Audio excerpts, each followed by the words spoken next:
Hello everyone, welcome to episode 3 of Budget Breakdown 2023. In this episode, we'll be focusing on agricultural sector.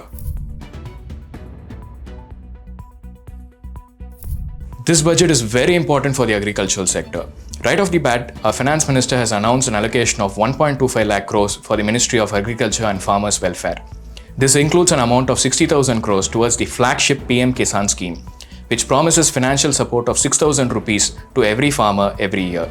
Apart from this, various other schemes in terms of development of infrastructure, investment and credit guarantee, green growth, skilling of youth, and other initiatives have also been announced.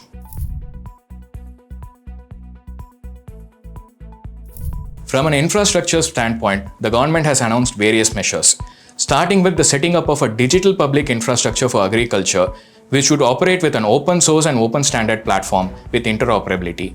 This will enable the development of farmer-centric solutions for the improvement of agri-tech industry and startups. The government has also identified critical infrastructure projects involving last-mile connectivity to improve the supply chain for fertilizers and food grain sector. Extending upon this, decentralized storage facilities are also been planned to be set up to enable the farmer to realize their sales in a timely manner. Also, the government has announced for setting up of multi-purpose cooperative societies, primary fishery societies, and dairy cooperative societies in the next 5 years. Talking about investment, the government has announced that the agriculture credit target would be increased to an amount of 20 lakh crores, focusing on animal husbandry, dairy, and fisheries. The finance minister also went on to announce that an agriculture accelerator fund would be set up to encourage agri-tech startups to develop innovative and affordable solutions to improve the profitability and productivity of this sector. Apart from this, the funds have been allocated to different schemes as follows. An amount of 2,200 crores has been allocated towards the Atmanirbhar Horticulture Clean Plant Program, which would boost the availability of quality planting material for high-value horticulture crops. An amount of 6,000 crores have been allocated towards the PM Matsya Sampada Yojana to bring value chain efficiency and expand the market for fishermen and MSMEs. In addition to this, an amount of 5,300 crore have also been allocated to Upper Bhadra project to provide sustainable micro-irrigation facility and filling up the surface tanks for drinking water. From a sustainability perspective, under the Green Growth Initiative, the government has announced various schemes. It has announced the launch of the PM Pranam scheme, Pranam, Program for Restoration, Awareness, Nourishment and Amelioration of Mother Earth. This scheme has been launched to incentivize the state and union territories to promote the use of alternate fertilizers and balanced use of chemical fertilizers by the farmers. Additionally, a new green credit program is to be notified to incentivize environmental sustainability.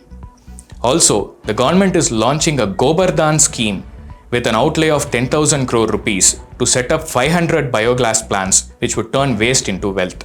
Further, 10,000 bio-input research centers are to be set up across India, which would create a nationwide distributed micro-fertilizer and pesticide manufacturing network.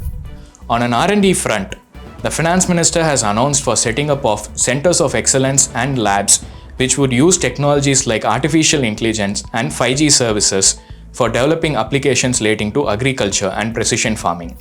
And to make India as a global hub for millets, the Indian Institute of Millet Research in Hyderabad would be supported as a center of excellence for sharing the best practices, researches, and technologies at the international level.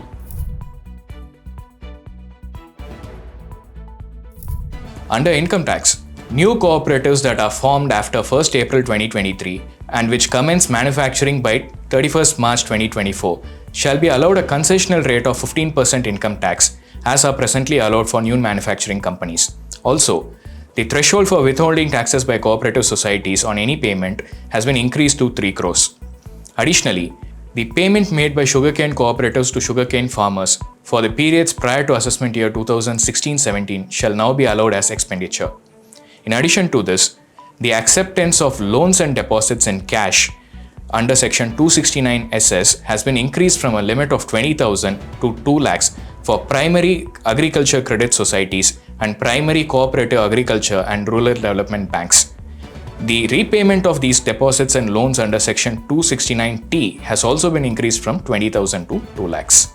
Under indirect taxes, the BCD rates on various inputs used in the manufacture of aquatic feed have been reduced. Also, the rate of agriculture, infrastructure and development cess on some products have been changed. Hope this was informative. Please stay tuned for more updates on the Budget Breakdown 2023.